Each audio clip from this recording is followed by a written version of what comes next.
Electrical consumption काफ़ी बढ़ा हुआ है, और उसे पूरा करने के लिए हमने अपने जो जनरेशन कैपेसिटी है वो डे बाय डे ग्रोथ में है। डोमेस्टिक सेक्टर में देखिए, डोमेस्टिक सेक्टर में भी electric consumption year by year growth हुआ बढ़ है, गया है। बढ़ गया है। कमर्शियल सेक्टर में भी इलेक्ट्रिकल कंजम्पशन है। और सबसे अच्छी यानी एक मेन बात बताऊँ तो इलेक्ट्रिकल प्रोडक्शन जितना भी होता है, जितना भी इलेक्ट्रिसिटी प्रोड्यूस होती है, उसमें 65 to 70% जो फ्यूल होता है वो कोल होता है। और जैसा आज हमारा टॉपिक है एनर्जी कंजर्वेशन पे, तो मैं बात करना चाहूंगा कि जब हम coal as a fuel use करते हैं इलेक्ट्रिसिटी प्रोडक्शन के लिए, तो उससे जो होने वाले इफेक्ट है इन्वायरमेंट पे वो भी बढ़ गए हैं। क्योंकि हमारे देश इतना हम ज्यादा मात्रा में कोल यूज कर रहे हैं, तो उसका वातावरण में भी उसका ग्रीन हाउस गैसेस एमिशन बहुत ज्यादा बढ़ गया है। इंडस्ट्रियल सेक्टर में भी आप देख पाएंगे कि हमारा जो ग्रोथ रेट है वो, क्योंकि India is one of the fast growing economy in the world. बहुत ज्यादा हम है सर दुनिया इसमें की, ग्रोथ। हाँ हमारा बहुत ज्यादा है। ये सेक्टर अराउंड 7 to 8% के रेट से ये ग्रोथ कर रहा था। अभी जैसे कुछ लास्ट टाइम ये कोरोना के जी। इसमें हमारा ग्रोथ रेट काफी रुक गया है, लेकिन ये सेक्टर काफी बढ़ रहा है। हमारी जो इकोनॉमिक ग्रोथ है ये वर्ल्ड में सबसे ज्यादा ग्रोथ में है। एग्रीकल्चर सेक्टर में देखिए, जैसे कि सरकार की जो बहुत सारी योजनाएं आई थी कि जो पंप है, जो एग्रीकल्चर में पंप यूज होते हैं, उसमें भी इलेक्ट्रिसिटी यूज हो रही थी। तो एग्रीकल्चर सेक्टर में भी हम लोग ईयर बाय ईयर उसका इलेक्ट्रिकल कंजम्पशन बढ़ा हुआ है। और ये ट्रेंड वाइज है, जैसा डोमेस्टिक और industrial, agriculture, traction, in sector में भी हमारा इलेक्ट्रिक ग्रोथ बढ़ा हुआ है। तो हमारे पास जो रिसोर्सेस है उसके हिसाब से तो हमने बताया है कि जो हमारा इलेक्ट्रिकल कंजम्पशन, ये मैक्सिमम रिसोर्सेज जो यूज होते हैं ना, वो इलेक्ट्रिसिटी प्रोडक्शन के लिए होते हैं। और उसके बाद में जो बचे हुए रिसोर्सेस है, जैसे ऑयल है, पेट्रोकेमिकल प्रोडक्ट है, ये कमर्शियल में यूज होते हैं। जैसा पेट्रोकेमिकल प्रोडक्ट से हम लोग अपने बाइक के लिए लगने वाला फ्यूल है, जैसे पेट्रोल है, डीजल है, तो हम इनका अल्टरनेटिव हमें ढूंढने की काफ़ी ज़रूरत है। हमें सब्सटीट्यूट, जो कोल का सब्सटीट्यूट है, जैसा हम अभी एनर्जी इलेक्ट्रिसिटी प्रोड्यूस कर रहे हैं कोल से, तो हमें नॉन रिन्यूएबल एनर्जी सोर्सेज का यूज़ करके इसका प्रोडक्शन बढ़ाने की ज़रूरत है। नॉन रिन्यूएबल एनर्जी जैसे सोलर और विंड पावर जो है, उसका यूज़ करके हम इसे बढ़ा सकते हैं। रिन्यूएबल अभी जो रिन्यूएबल। रिन्यूएबल रिन्यूएबल तो अभी जो करंटली हमारे पास जो सोलर यानी नॉन जो रिन्यूएबल एनर्जी सोर्सेस है, उससे 21% हमारी हिस्सेदारी है। यानी 21% हम सिर्फ जो इलेक्ट्रिसिटी जनरेट करते हैं, उसमें 21% सिर्फ नॉन रिन्यूएबल एनर्जी सोर्सेस का यूज होता है, नॉन फोसाइल फ्यूल का। और बची हुई पूरी एनर्जी फोसाइल फ्यूल से हम लोग एनर्जी प्रोड्यूस करते हैं। उसी प्रकार बहुत सारा डाटा है सर। अ, एक अरे सर का हाँ काम बहुत डीप डेप्थ बहुत है सर के काम की, क्योंकि आप सर ऑपरेशनल इंजीनियर है पावर प्लांट में, तो ये सब आपका रोज का है काम। हमें समझने में थोड़ी कठिनाई हो रही थी शुरू में। डिटेल्स वाकई में बहुत अच्छे हैं, और ये इसकी सही है। जरूरत है। और सही में इधर उधर नेट पे सर्च करने की बजाय सर ने इतना अच्छा दे दिया, तो वो सबसे जी जी मैम जी, बिल्कुल बहुत हम अच्छा भी बहुत चाहते हैं अच्छा। कि आगे इसको बढ़ाएंगे, तो ये सारी चीजें हम भी अपने स्टूडेंट्स को, सबको, टीचर्स को सब मटेरियल डिस्ट्रीब्यूट करें, ताकि एग्जैक्ट जो रिपोर्ट है वो जा सके, और किसी सही व्यक्ति के हाथ से ये रिपोर्ट आगे जाना, ये वाकई में मायने रखता है। जी सर, राजेश जी सर जी कंटिन्यू जी करें। जी हाँ जी, जैसे भारत ने यूएनएफसीसी, यानी क्या होता है, United nation federation framework convention on climate change, जिसको हम यूएनएफसीसी कहते हैं, वहाँ जो उसकी उसके अनुसार जो रिपोर्टिंग मिली है, उसके अनुसार हम 2022 तक 175 गीगावाट रिन्यूएबल एनर्जी की क्षमता बढ़ाने वाले हैं। यानी हमारा जो लक्ष्य है 2022 तक हम नॉन रिन्यूएबल एनर्जी का यूज करके हम 175 गीगावाट इलेक्ट्रिसिटी प्रोड्यूस करने वाले हैं। ये हमारा लक्ष्य है। तो जिसमें 100 गीगावाट सोलर एनर्जी से प्राप्त करेंगे, 60 गीगावाट विंड एनर्जी से, 10 गीगावाट बायो पावर से। बायो पावर जैसे कि हमने बताया कि बायो पावर एक है, जैसे जो गन्ने की जो केन रहती है, गन्ना केन क्या बोलते हैं उसको, गन्ना केन की जो जूस निकालने के बाद में बचता है, वो प्रोडक्ट, राइस हस्क, हाँ राइस हस्क है, राइस हस्क, तो इनसे भी हम एनर्जी, इलेक्ट्रिक एनर्जी प्रोड्यूस कर सकते हैं।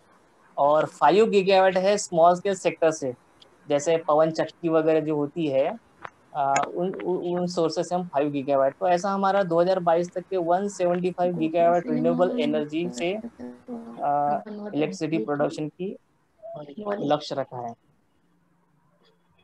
और हम पेट्रोल और डीजल के सब्स्टिट्यूट में मिथेनॉल, जैसे मिथेनॉल का जो यूज है उसको बढ़ाने की हमें आवश्यकता है। मिथेनॉल भी ये नेचुरल गैस से ही प्रोड्यूस होता है, जहाँ से नेचुरल गैस का एक्सप्लोरेशन होता है वहीं से मिथेनॉल भी प्रोड्यूस करते हैं। तो दिल्ली सरकार ने पिछले टाइम, अभी कुछ महीने पहले, दिल्ली में इलेक्ट्रिक बसें चलाने की एक योजना की शुरुआत करने वाले थे दिल्ली सरकार, लेकिन हमारे सुप्रीम कोर्ट ने बोला कि आप सब्स्टिट्यूट ढूंढिए, यानी इलेक्ट्रिसिटी इसमें भी कंज्यूम होगी, बैटरी से ऑपरेट करेंगे तो इसमें भी इलेक्ट्रिसिटी कंज्यूम होगी, तो इसका सब्स्टिट्यूट देखिए, आप इससे मत चलाइए। तो उन्होंने अभी हाइड्रोजन युक्त फ्यूल का इस्तेमाल करने का सोचा है, जो हाइड्रोजन युक्त जिसको बोलते हैं सीएनजी फ्यूल का इस्तेमाल करके अभी वो बस चलाने की योजना वो लोग आने वाले दिनों में लाने वाले हैं। तो ऐसा हमें फ्यूल सब्स्टिट्यूट ढूंढने की जरूरत है। पृथ्वी के जो जमीन के नीचे जितने भी एनर्जी सोर्सेस है वो तो हमने काफी यूज कर लिए, लेकिन अभी धरती के ऊपर वाले रिसोर्स को हमको ज्यादा फोकस करने की जरूरत है। जैसा सोलर एनर्जी है, विंड एनर्जी है, इनका उपयोग हमें बढ़ाना होगा। एक जेट्रोपा करके एक वनस्पति आती है, जेट्रोपा। जी सर, जी हाँ, जिससे हम बायो, जेट्रोपा, यस सर, हाँ जेट्रोफा, तो उनके बीजों से भी ऑयल एक्सट्रैक्शन होता है जिसे बायोडीजल कहते हैं। हाँ बायोडीजल, हाँ, नागपुर में भी एक वो नागपुर में, नीरी में, राइट, नीरी में हाँ, और यहाँ राइट मैम, पे भी रिसर्च हुआ है जी। तो ये काफी हाँ मैम, ये रिसर्च है और नागपुर के अगल बगल, हाँ बिल्कुल जेट्रोपा प्लांट सबसे ज्यादा है। और यहीं पे जो VNIT जिनको बोलते हैं, वहाँ के स्टूडेंट्स ने बनाया था ये, और उसको हेल्प की NMC के स्टूडेंट्स ने। कुछ बच्चे गए थे पूरा देखने कि वो क्रशर कौन से हैं, बीज कौन से हैं, जेट्रोपा के फॉर्म्स कौन से हैं। काफी बड़ा रिसर्च प्रोजेक्ट था, अच्छा था। राइस प्लांट के सर की यहाँ पे PhD है जो अपने पेपर्स वगैरह सारे टीचर्स को देते हैं। काफी काम है जेट्रोपा में, नेचुरल।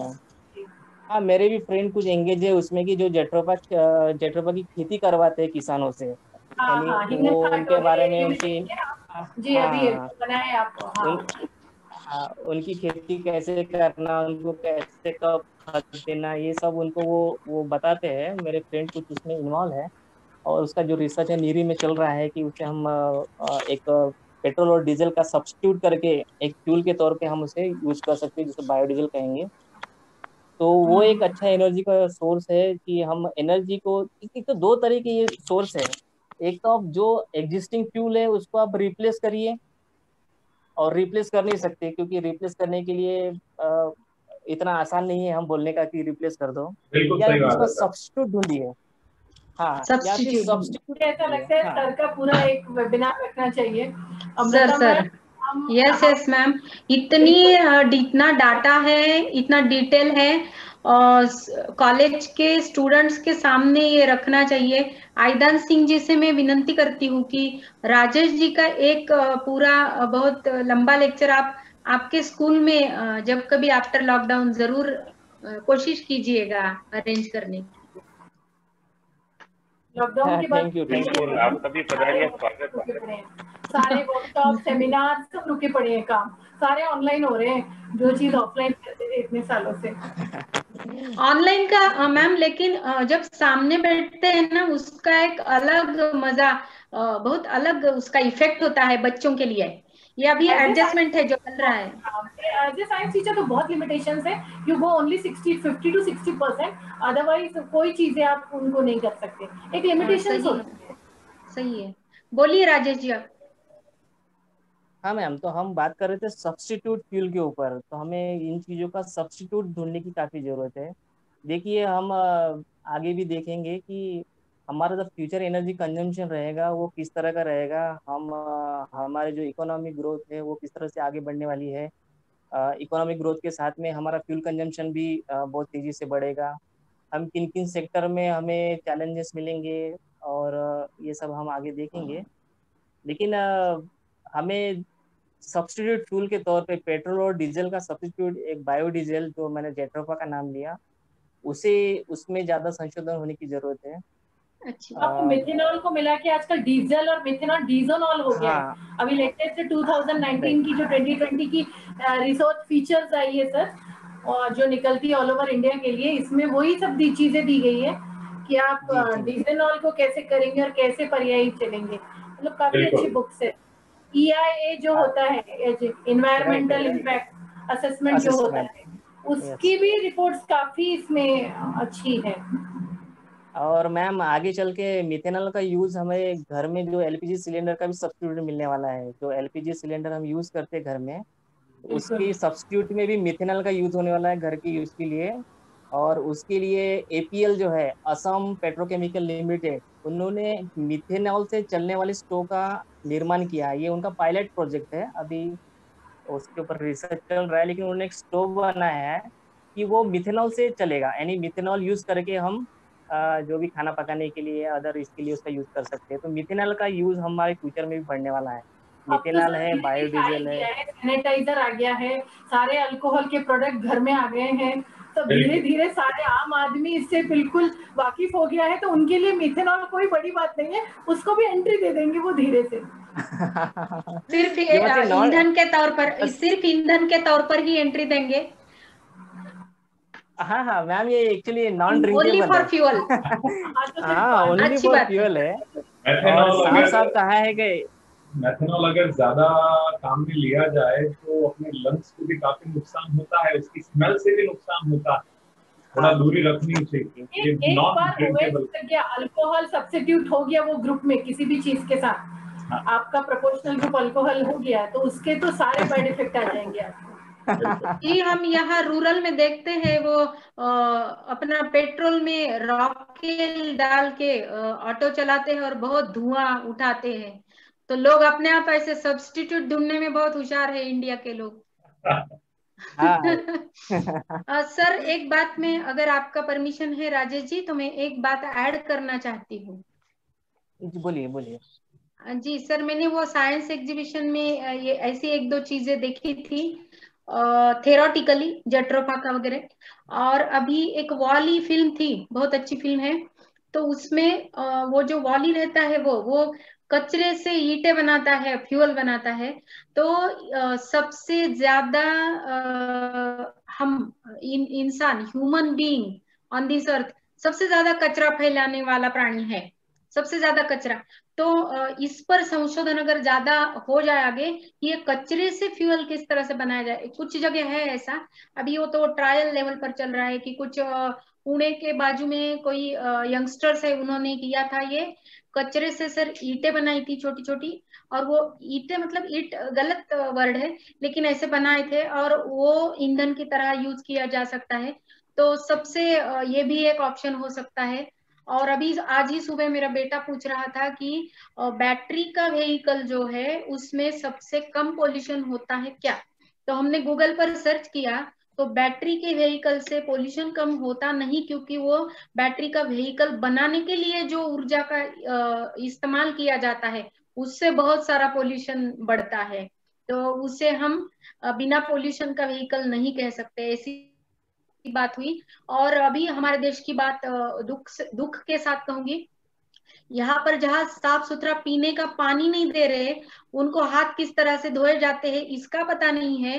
और यहाँ अगर न्यूक्लियर एनर्जी का हम ऑप्शन सोच रहे हैं भारत के लिए, बड़ी अच्छी बात है, सौभाग्य की बात है अगर ये आ जाए। लेकिन सर ये रोग से दवा भयानक हो जाएगा, क्योंकि जब वो मैंने फुशियामा का ऑन टीवी पर देखा था, एक के बाद एक वो फूटते जा रहे थे उनके रिएक्टर्स, याद है 2 साल पहले।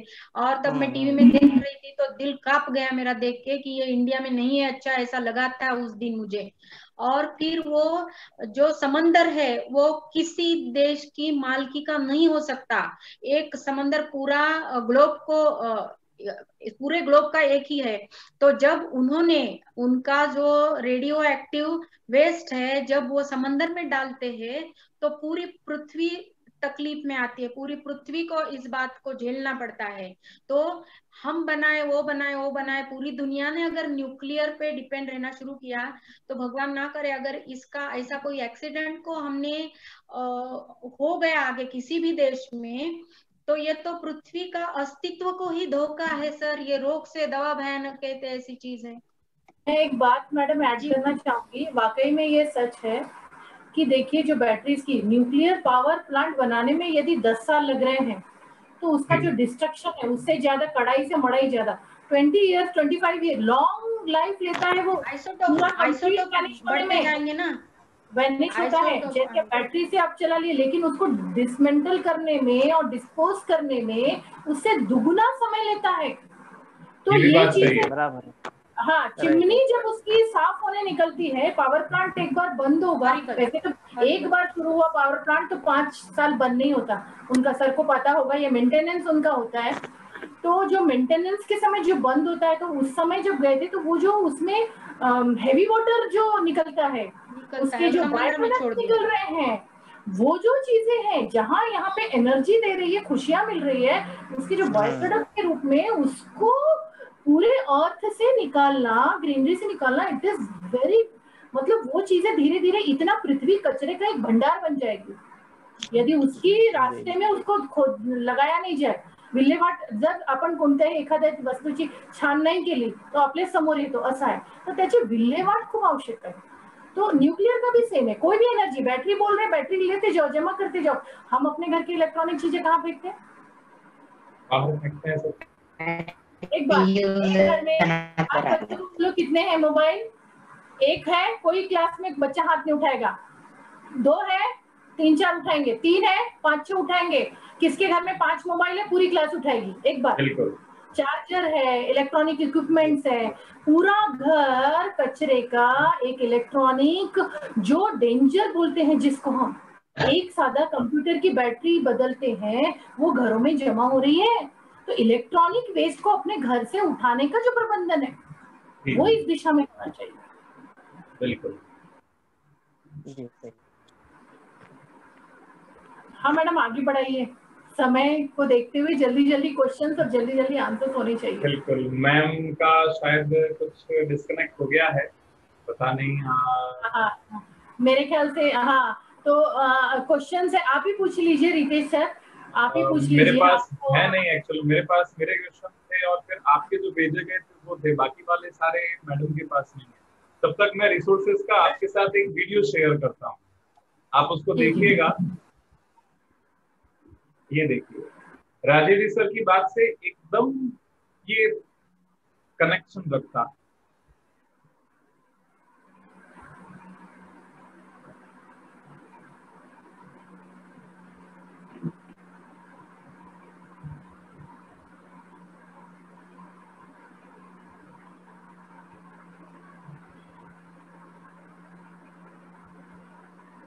थोड़ा सा वॉल्यूम सर, आवाज नहीं आ रही, आवाज नहीं आ रही, बिल्कुल नहीं आ रही, अरे बिल्कुल नहीं आ रही। यहाँ से तो वॉल्यूम फुल है। पता नहीं, मुझे पता नहीं आयदन सिंह जी और कठाने सर जी क्या बोलते हैं? नहीं आ रही, नहीं आ रही, आवाज नहीं आ रही है। यहाँ से तो आवाज फुल है, यहाँ से तो आवाज। आगे बढ़ते हैं, हम इसकी सीरीज चालू रखते हैं। देखिए मैं मेरे पास कुछ आप लोगों के लिए ही प्रश्न हैं। दीदी मैं बोल लेता हूँ। अभी जैसे राजेश जी सर बोले मैं आप ही को बोल रही हूँ, आप ही को बोल रहे हैं। तो उसमें आवाज आ रही? हाँ,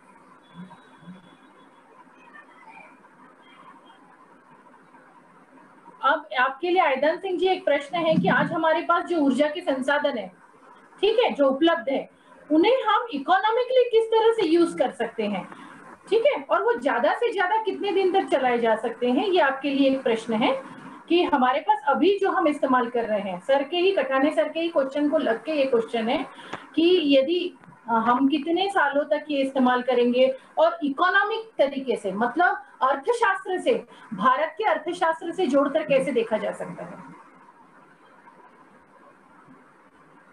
अभी जैसे मैं इसी प्रश्न से संबंधित आ रहा हूँ। जैसे राजेश जी सर ने बताया कि जो हमारे पास में ऊर्जा के संसाधन है। जी जी,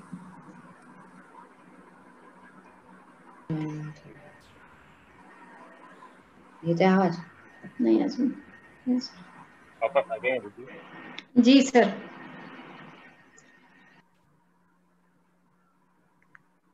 हमारे पास में जो ऊर्जा संसाधन है, अभी राजेश सर बता रहे थे, तो सभी प्रकार के जो गैर नवीकरणीय ऊर्जा संसाधन है, उनकी जो खपत है वो आने वाले 40-50 वर्षों के अंदर अंदर एक प्रकार से पूरी होने वाली है।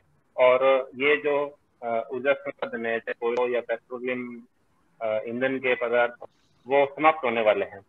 तो उसको देखते हुए एक प्रकार से उनका संरक्षण कैसे, उसकी भी आवश्यकता है, और उसके साथ साथ उनके विकल्प के तौर पर हम कौन से ऊर्जा संसाधनों का उपयोग कर सकते हैं, उसकी भी आवश्यकता है। जैसे एक विषय भी है, अपने देश के प्रधानमंत्री जी ने कई बार वैश्विक मंच पर यह भी कहा है कि वर्तमान के अंदर विश्व की दो सबसे बड़ी समस्याएं, एक तो आतंकवाद है और दूसरा है ग्लोबल वार्मिंग, वैश्विक उष्मण जिसको बोलते हैं। तो ग्लोबल वार्मिंग की समस्या भी एक प्रकार से यदि हम ऊर्जा संरक्षण की बात करें तो उससे जुड़ी हुई है। तो जो ऊर्जा संसाधन है वो जब समाप्त हो रहे हैं, तो उसके अंदर वैकल्पिक ऊर्जा संसाधनों का उपयोग करना, और साथ साथ जो हम ऊर्जा के संसाधनों का उपयोग कर रहे हैं उसका संरक्षण कैसे कर सकते हैं। यदि संरक्षण की तरफ हम आगे बढ़ते हैं तो अपने घर से शुरुआत करनी चाहिए और अपने से शुरुआत करनी चाहिए। यदि घर के अंदर की हम संरक्षण की बात करें तो सरकारों के द्वारा और राज्य सरकारों के द्वारा या केंद्र सरकार या एक एनजीओ के द्वारा तो अनेक प्रकार के कार्यक्रम चलाए जाते हैं, योजनाएं चलाई जाती हैं। हम अपने घर से ही शुरुआत करें एक प्रकार से। तो सबसे पहले यदि बात करें तो हमारे घर के अंदर प्रकाश के अंदर अत्यधिक ऊर्जा की आवश्यकता होती है, और तो पारंपरिक बल्ब होते हैं, उसके अंदर जैसे बल्ब 40 वाट का होता है, 60 का या 100 वाट का बल्ब होता है। तो उसके स्थान पर पारंपरिक जो बल्ब है उसके स्थान पर हम वर्तमान के अंदर सीएन का उपयोग कर सकते हैं या फिर एलईडी बल्बों का उपयोग कर सकते हैं। एक प्रकार से जो पारंपरिक बल्ब है वो 90 वाट 100 वाट ऊर्जा ग्रहण करके उसके बाद जो प्रकाश देता है उसके प्रकाश के बराबर यानी 1/4 भाग ऊर्जा खपत करके भी उतना प्रकाश एलईडी बल्ब के द्वारा या फिर सीएफएल के द्वारा दिया जा सकता है। जैसे हम बोलते हैं ना, नाइट के अंदर पहले 2 वाट का बल्ब का उपयोग करते हैं, बोलते हैं वो 0 वाट, लेकिन यदि उसके ऊपर देखा जाए तो 15 वाट लिखा हुआ होता है। यानी नाइट में बेडरूम में या नाइट में हल्की रोशनी का उपयोग करने के लिए भी हम 15 वाट का उपयोग करते थे, जबकि सीएल है या फिर एलईडी बल्ब है वो 7 वाट का या फिर 14 वाट वो के अंदर या रूम के अंदर पर्याप्त होता है। तो एक प्रकार से जो पारंपरिक ऊर्जा के पारंपरिक जो हम बल्ब काम में ले रहे थे उनके स्थान पर हम वैकल्पिक तौर पर प्रकार के जो वर्तमान के अंदर अत्याधुनिक एलईडी है उनका उपयोग करते हैं। उसके साथ साथ यदि ट्यूबलाइट की भी बात करें अपन, तो पारंपरिक ट्यूबलाइट है वो 45 वाट काम करती है। वही यदि एलईडी बल्ब ट्यूबलाइट की बात करें तो 17 वाट की जो होती है वो उसके बराबर प्रकाश कर लेती है। उसके साथ हम इन बल्बों की साफ सफाई या ट्यूबलाइट की समय समय पर साफ सफाई करते रहे, धूल हटाते रहे, जिससे पर्याप्त प्रकाश होता है। घरों का जो दीवारों का रंग होता है उस जो दीवारों का या फिर घर का अंदर का रंग रोगन होता है वो हल्के रंग का यदि होता है तो पर्याप्त प्रकाश है हो सकता है। घर जो बनावट हमारी होती है प्रकाश बनाई जाए ताकि दिन के अंदर कम से कम प्रकाश कम ऊर्जा उपयोग हुए प्रकाश के अंदर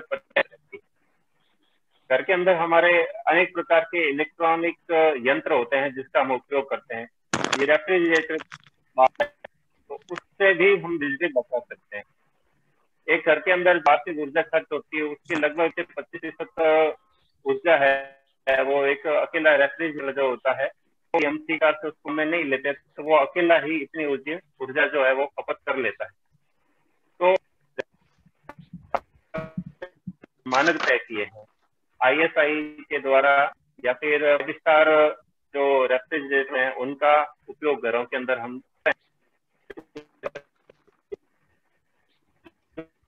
फ्रिज का यदि दरवाजा नहीं खोले और कोई भी हम फ्रिज कर रहे हैं तो वो का तापमान गर्म वो ही हम फ्रिज के अंदर रखते हैं। ज्यादा गर्म पदार्थ यदि फ्रिज के अंदर रखते हैं तो होती है ठंडा करने के लिए। ऐसे ही फ्रिज जो हम जिस स्थान पर रखे हैं तो धीरे के रखती है, जैसे उसको पर्याप्त कूलिंग नहीं होती। फ्रिज से जब हम आते हैं, यदि टीवी की भी करते हैं तो कई बार हम क्या करते हैं, घरों के अंदर स्टैंड बाय मोड पर टीवी रखते हैं, रिमोट स्विच ऑफ कर देते हैं, लाइट चलती रहती है। तो ये छोटी छोटी जो ऊर्जा की अपव्यय होता है एक प्रकार से, वो जब साल भर का जोड़ा जाए तो एक प्रकार से बड़ी बन जाती है। उनको भी स्विच बंद देना, टीवी का है या अन्य इलेक्ट्रॉनिक यंत्रों का है। जब प्रवेश करते हैं तब हम देखते हैं कि गृहिणी जो होती है वो भोजन बनाने के लिए काफी ऊर्जा की आवश्यकता होती है, और जब हम चूल्हे पर कोई भी भोजन बनाते हैं तब पूरी ऊर्जा की आवश्यकता हो, उसके लिए चौड़े पेंदे के बर्तनों का उपयोग करना चाहिए। जब हम चौड़े पेंदे के बर्तनों का उपयोग करते हैं तो उससे क्या होता है कि पूरे से ऊर्जा रही है उसका पूरा उपयोग हो पाता है। जब हम कोई भी भोजन बने तो जो हमारे अनाज इत्यादि होते हैं या फिर अन्य सामग्री है, जैसे चने की सब्जी बनाई जा रही है या दाल इत्यादि बना, उसको पहले से ही भिगो करके रखते हैं जिससे वो उसको बनने में और कम ऊष्मा की आवश्यकता होती है। बिल्कुल। जो भोजन बना रहे हैं उसके ऊपर यदि बर्तन के ऊपर ढक्कन लेकर के रखते हैं, ढक्कन लेकर रखने से भी इसे कम ऊष्मा की ऊर्जा आवश्यकता होती है। अधिक से अधिक हम प्रेशर कुकर का उपयोग कर सकते हैं। जो सिल्वर प्रेशर कुकर होता है उसको उपयोग में इस क्षेत्र में अब मिट्टी के प्रेशर कुकर प्रकार से आने शुरू है, उसका उपयोग कर सकते हैं। हमारे घरों के अंदर भी है, उसका भी उपयोग के और ऊर्जा का संरक्षण करते हैं। घर अंदर अनेक प्रकार के इलेक्ट्रॉनिक यंत्र होते हैं जिसमें हम छोटी मोटी बातों का ध्यान के और ऊर्जा संरक्षण की ओर बढ़ सकते हैं। जैसे प्रेस होता है, इस्त्री जिसे कहते हैं, एक बार करते हैं उससे ज्यादा ऊर्जा की आवश्यकता होती है। या प्रेस करने वाले व्यक्ति को ये चाहिए कि कपड़ों के कम 4 सर आवाज कट रही है आपकी, पानी की चाय ज्यादा नहीं डाले। नेटवर्क समझ नहीं है। आइदान सिंह जी आपकी आवाज बहुत कट रही है। जिनका हम ध्यान करके,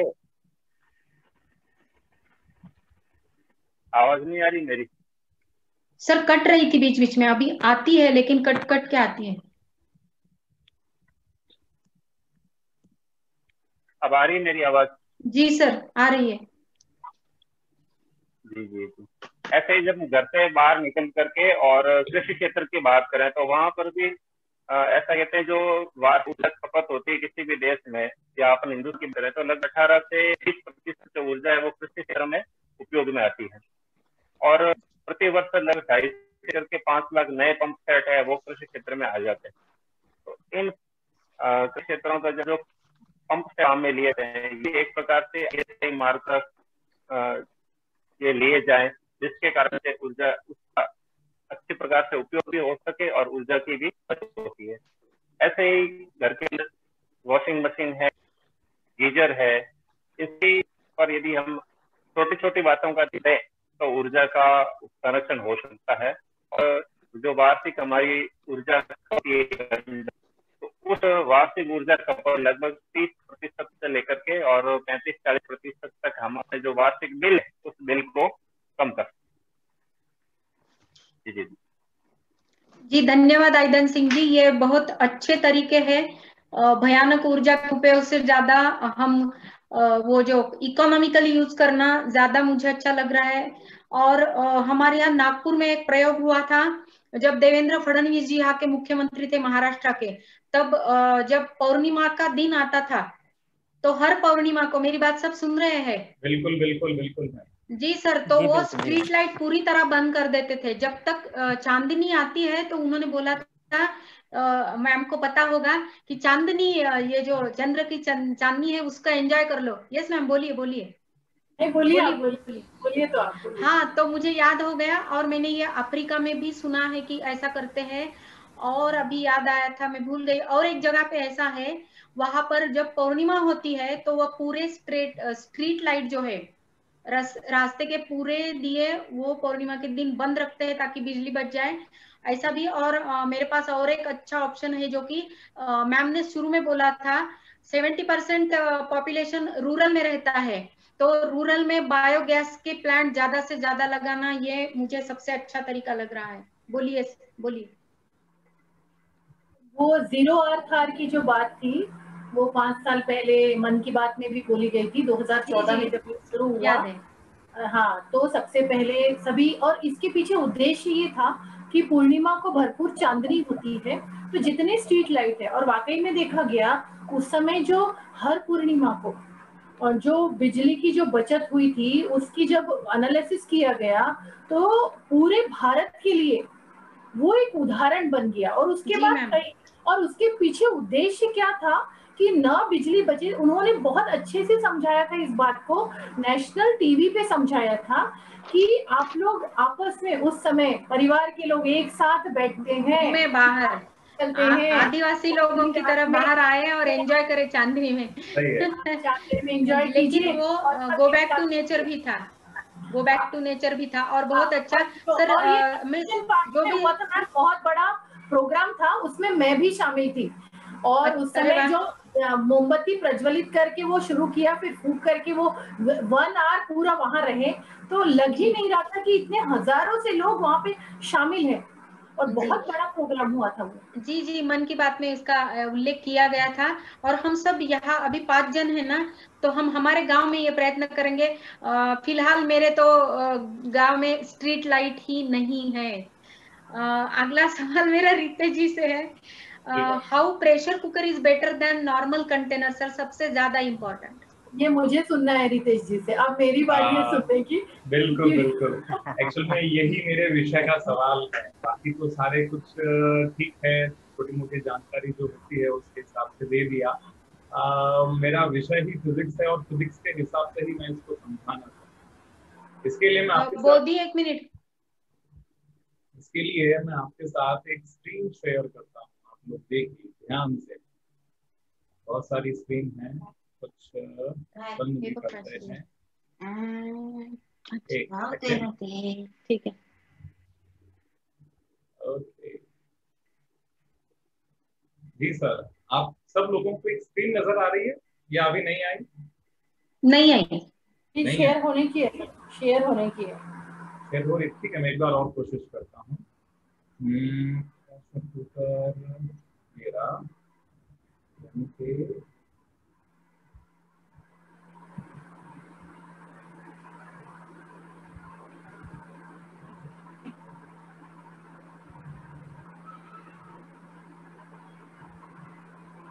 जी सर, ये दिखाई दे रही है स्क्रीन?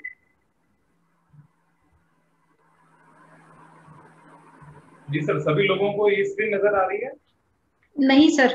क्या बात कर रहे हैं? तो पहले जैसे ही हो रहा है, अभी ओपन होने का है, और डॉक्यूमेंट जो भी है पीपीटी ओपन होने की है। नहीं, स्क्रीन तो बोलिए ना सर, आप कंटिन्यू कीजिए। हाँ, अब नजर आई होगी। Yes sir, yes sir. देखिए, हम सब लोग जब भोजन पकाते हैं, खाना बनाने की बात करते हैं, तो सबसे बड़ा सवाल ये है कि खाना कौन बनाता है।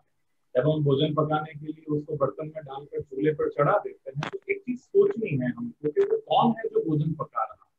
और सीधी सी बात है, वो है ऊष्मा, जो हम लोग चूल्हे की सहायता से, आग की सहायता से उसको दे रहे हैं। यानी एक चीज फिक्स हुई कि ऊष्मा ही वो कारक है जो उस भोजन को पका रही है। नेक्स्ट अगर देखें तो हम लोग इससे एक अनुमान, एक बात अच्छे से जान सकते हैं कि अग्नि है, आग है, उसने अपनी ऊष्मा उस द्रव को दी, जिस द्रव में पानी में तेल में हम लोग अपनी सब्जी अपना भोजन पकाते हैं, और वो द्रव अब ली गई ऊष्मा को किसको ट्रांसफर करता है, हमारे दिए गए भोजन को, जैसे दाल, चावल और भी कई सारी चीजें, और इसी प्रोसेस से भोजन पकता है। तो इससे हम एक चीज सीखते हैं कि कोई द्रव जितनी ज्यादा ऊष्मा रखेगा वो उतना ही जल्दी भोजन को पकाएगा। ऊष्मा अगर द्रव के पास ज्यादा है तो भोजन भी जल्दी पकेगा। अब मैं आपके सामने फिजिक्स की एक स्लाइड आ रही है, यहाँ पर मैं थोड़ा सा अच्छे से एक्सप्लेन करूं कि हम लोग एक ऊष्मा धारिता का कंसेप्ट फिजिक्स में पढ़ाते हैं, साइंस में पढ़ाते हैं, फिजिक्स में क्या है, कोई वस्तु इनफाइनाइट लिमिट तक ऊष्मा धारण नहीं कर सकती। आप उसको देते जाओ देते जाओ देते जाओ और वो ऊष्मा लेती रहेगी, ऐसा नहीं होता। वो ऊष्मा को एक लिमिट तक लेती है और उसके बाद अगर ऊष्मा और दी जाए तो वो उसे ग्रहण करती है। इस कंसेप्ट को हम कहते हैं ऊष्मा धारिता, यानी कि ऊष्मा धारण करने की क्षमता। आपके सामने मैंने एग्जांपल के तौर पर जल की ऊष्मा धारिता लिखी है कि भाई 4184 जूल प्रति किलोग्राम डिग्री सेल्सियस। इसे मैं थोड़ा सा आप सबकी लैंग्वेज में एक्सप्लेन कर दूं ताकि सबको समझ में आ जाए। हम लोग ऊष्मा को नॉर्मल शब्द में ले लें गर्मी, और गर्मी को भी हम मापते हैं हमारे फिजिक्स में, जैसे हम लोग वजन मापते हैं, जैसे हम लोग दूरियां मापते हैं, जैसे समय मापते हैं, ठीक उसी तरह हम लोग गर्मी को मापते हैं। तो मापने की इकाई है जूल, जैसा राजीव जी सर ने थोड़ी देर पहले बताया था। तो 4184 जूल की गर्मी होती है इसमें 1 किलोग्राम द्रव में, अगर उसका टेम्परेचर 1 डिग्री सेल्सियस बढ़ाना है। मैं फिर से रिपीट कर रहा हूं, 1 किलोग्राम जल का तापमान अगर 1 डिग्री सेल्सियस बढ़ाना है तो हमें इतनी गर्मी देनी पड़ेगी, 4184। अगर 2 डिग्री सेल्सियस बढ़ाना है तो इंटू 2, 3 डिग्री सेल्सियस बढ़ाना है तो इंटू 3, और अगर उससे 100 डिग्री सेल्सियस कर देना है तो हमने मल्टीप्लाई किया यहाँ पर 4184 को 100 से, तो हमें कितनी गर्मी मिलती है, हमें मिलती है 4,18,400 जूल। ये वो गर्मी है, वो ऊर्जा है जो एक उबलते हुए पानी में होती है, और यही ऊर्जा उस भोजन को, यानी दाल को, सब्जी को, किसी राजमा है और भी कई सारी चीजें, उनको ये गर्मी मिलती है। अब अगर आप नीचे से गैस कंटिन्यू रखते हैं जलाए हुए, तो भी हमारा जल इस 4,18,400 जूल से ज्यादा गर्मी लेगा ही नहीं। क्यों नहीं लेगा? अच्छा, ऊष्माधारिता 100 डिग्री सेल्सियस के बाद में पानी उड़ जाता, वाष्पीभूत हो जाता है, तो वो बर्तन में ही नहीं टिकेगा, तो वो वहां ऊष्मा किस तरह लेगा? तो वैज्ञानिकों ने जब प्रेशर कुकर का कंसेप्ट आया तो ये सोचा गया जल को उड़ने से रोको। अब उड़ने से कैसे रोका जाए? तो उड़ने से रोकने के लिए ऊपर ढक्कन लगाने का कंसेप्ट, जैसे आइटम सिद्धि ने बताया था कि आप जितना ज्यादा ढक्कन लगा के रखेंगे उतना ही जल्दी वो क्या है, पानी को उड़ने से रोकेगा। अब यहाँ पर एक चीज आप लोग इसको याद रखिए, आने वाले टाइम में मैं इसको कनेक्ट करूंगा कि 1 किलो जल का अगर तापमान 100 डिग्री है तो उसमें कितनी गर्मी है, 4,18,400। अब एक छोटा सा एक्सपेरिमेंट का एक व्यू आपके सामने बता रहा हूँ। ये एक्सपेरिमेंट में क्या है आपको दिख रहा होगा आपकी स्क्रीन पर, एक गोल पैंदे का फ्लास्क है। बहुत इजी एक्सपेरिमेंट है, करने में 15-20 मिनट, आधा घंटा लगता है इसको। एक गोल फ्लास्क है, उसके ऊपर आप लोग देख पा रहे हैं कि ये एक छोटा सा कॉर्क लगा दिया, और कॉर्क में 2 छेद करके हमने एक तरफ तो तापमापी डाला और दूसरी तरफ एल शेप की एक नली डाली। ये जो एल शेप की नली है ये क्या है, अंदर भाप बनेगी ना, तो उसे निष्कासित करने में काम आएगी। अब नेक्स्ट, नीचे हमने इस फ्लास्क को पानी से भरा। पानी, इस बात में खास ध्यान रखना है कि पूरा नहीं भरना, आधा या आधे से ज्यादा भरना है। और नीचे इस तरह हमने इसको बर्नर से लगाकर गर्मी देना शुरू किया। जब इसको गर्मी देना शुरू करते हैं तो क्या चीज होती है, आप लोग देखिए, आपकी स्क्रीन पर एक वीडियो चल रहा होगा जी, सबको वीडियो दिखाई दे रहा है? जी सर। हाँ, दे रहा है। इसमें साउंड नहीं है। देखिए, सबसे पहले पानी भरा, पानी भरने के बाद ऊपर कॉर्क लगाया, साइड में थर्मामीटर, एल शेप की नली जो कि गैस या किसी बात को निकालने के लिए, ये जो यहाँ पर है वो स्टॉप कॉर्क है, एक नल है जो कि उसे भाप को बाहर निकलने से रोकता है, ये वाला। और नीचे से देखिए आप सब लोग, अब एक बर्नर शुरू हुआ। जैसे ही गर्मी बढ़ेगी बस यहाँ पर ये पानी उबलना शुरू हुआ और आप सब लोग देख पा रहे हैं कि यहाँ पर भाप निकलना शुरू हुई और ऊपर उठ रही है और वो बाहर निकल रही है। ये हाथ में आकर इसका कॉर्क का नल खोला, बस यहाँ रुकता है। थोड़ा वीडियो फास्ट है, मुझे फास्ट बोलना पड़ा। जब पानी गर्म होकर आगे बढ़ रहा था, भाप में बना और वो यहाँ से भाप निकल रही है, तो आप लोग देखिए थर्मामीटर में स्केल कहाँ तक जाती है। बस 100 डिग्री सेल्सियस पर आकर हम लोग देखेंगे कि हमारा जल उबलना शुरू हो गया और भाप निकलना शुरू हो गया। अब वो पॉइंट दोबारा याद करते हैं कि 100 डिग्री सेल्सियस पर हमारा जो पानी पड़ा है फ्लास्क में, इसमें कितनी गर्मी है? 4,18,000 के आसपास। अब यहाँ पर हम लोग क्या करते हैं, आगे वीडियो में कंटिन्यू करता हूं। मोस्ट इंपोर्टेंट चीज, हम नल बंद कर देते हैं ऊपर से। जब नल बंद हो जाता तब क्या चीज हुई, तब यहाँ पर भाप अंदर ही है इस गोल फ्लास्क के अंदर। ऊपर एक कॉर्क का ढक्कन है ये वाला, और एल शेप की नली का नल हमने ऊपर से बंद कर दिया। जब बंद कर देंगे तो भाप बाहर नहीं निकल पाएगी, तो वो अंदर प्रेशर बनाएगी, जिसी से कंसेप्ट निकल कर आता है प्रेशर कुकर का। तो अंदर प्रेशर क्रिएट हो रहा है। अब नीचे बर्नर चालू है। अब देखिए क्या होता है, मैं वीडियो कंटिन्यू करता हूँ। आप लोग अगर पास में देख पा रहे हैं तो थर्मामीटर में 110 की स्केल आ चुकी है।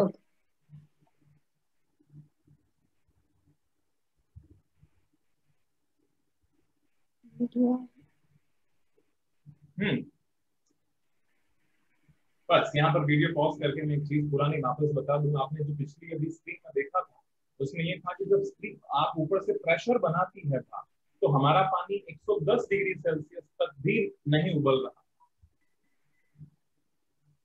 हेलो, आप सबको आवाज आ रही है सर? जी सर, जी सुन रहे हैं। जी चलिए। तो हम एक चीज नोट कर रहे हैं कि जब भाप अंदर ही रहेगी तो पानी का टेम्परेचर ज्यादा होगा। यहाँ पर अच्छे से एक चीज मिस हो गई, वीडियो में नहीं था, मैं एक्सप्लेन कर दूं कि जब हम भाप को जाने नहीं देते तो पानी 125 डिग्री सेल्सियस तक भी नहीं उबलता, उसमें भाप बनती ही नहीं, यानी वो 125 डिग्री सेल्सियस पर भी पैंदे में पड़ा रहेगा। अब इससे हम एक चीज बात याद रखें कि जब प्रेशर ज्यादा हो तो पानी ज्यादा तापमान पे उबलता, यानी क्वथनांक ज्यादा होगा। नेक्स्ट में वीडियो कंटिन्यू करता हूँ। आप लोग देखिए, फ्लास्क को उल्टा कर दिया और उस पर हम लोग बहुत ठंडा पानी डाल देते हैं। आप लोग देख रहे होंगे ऊपर से एक बीकर आया है और इसमें चिल्ड पानी है, एकदम ठंडा पानी। अब ठंडा पानी होने से जो भाप है यहाँ पर अंदर, वो ठंडी होकर किसमें बदल जाएगी? पानी के अंदर। और अंदर अब क्या चीज रहेगी? पूरी तरह से खाली, यानी कि वैक्यूम रहेगा। वैक्यूम रहेगा तो प्रेशर कम होगा, और प्रेशर जैसे ही कम होता है, आगे देखिए आप लोग क्या होगा।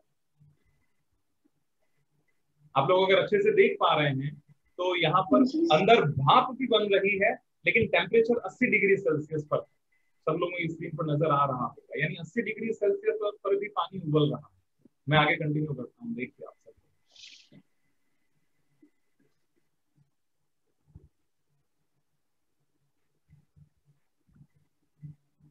ये जो हमारा प्रयोग था, इससे हम लोग एक बहुत शॉर्ट में करके एक छोटा सा रिजल्ट निकाल सकते हैं। आप सबको स्क्रीन नजर आ रही है सबको सर? जी सर। जी स्क्रीन में देखो, आप सबको लिखा एक स्लाइड नजर आ रही होगी जिसमें लिखा हुआ है दाब अगर ज्यादा हो तो क्वथनांक भी ज्यादा होता है। और क्वथनांक ज्यादा मतलब पानी का उबलने का टेम्परेचर ज्यादा, और क्वथनांक ज्यादा है तो उसमें ऊष्मा भी ज्यादा होगी। और अगर दाब कम हो तो क्वथनांक भी कम होता है 80 डिग्री सेल्सियस के आसपास, और उसमें ऊष्मा भी कम होती है। अब आपकी स्क्रीन पर एक छोटी सी कैलकुलेशन आ रही है, आप सबको अगर दिखाई दे रही है तो एक बार आप प्लीज यस बोलिए, ताकि मुझे ऐसा लग रहा है स्क्रीन शेयर अच्छे से हो नहीं पा रही है। हो रही है सर, हो रही है। तो एक कैलकुलेशन मैंने करके रखी है कि अगर 100 डिग्री सेल्सियस पर जल उबलता है तो उसमें गर्मी होती है 4,18,400 जूल, और 125 डिग्री सेल्सियस पर उबलता यानी प्रेशर क्रिएट हो उस पर, तो उसमें गर्मी होती है 5,23,000 जूल। कितना अंतर हुआ? अंतर निकाले तो मिलता है 1,04,600 जूल। यानी कि अगर हम प्रेशर कुकर काम में लेते हैं तो प्रेशर कुकर काम में लेने पर हम लोगों को बर्तन में पड़े भोजन को 1,00,000 ऊर्जा कम देने की जरूरत पड़ती है। और इसीलिए हमारा वो जो भोजन है वो जल्दी पक जाता है। मैंने बहुत शॉर्ट में बताया, एक्चुअली मुझे मैसेज आगे था कि पूरा टाइम कम है, मैं ज्यादा समय ले नहीं पाया आप लोगों का। बाकी शॉर्ट में अगर हम करें तो बात यह है कि ज्यादा प्रेशर होने पर क्वथनांक ज्यादा, क्वथनांक ज्यादा होने पर ऊर्जा ज्यादा, ऊर्जा ज्यादा तो भोजन जल्दी पक जाता है।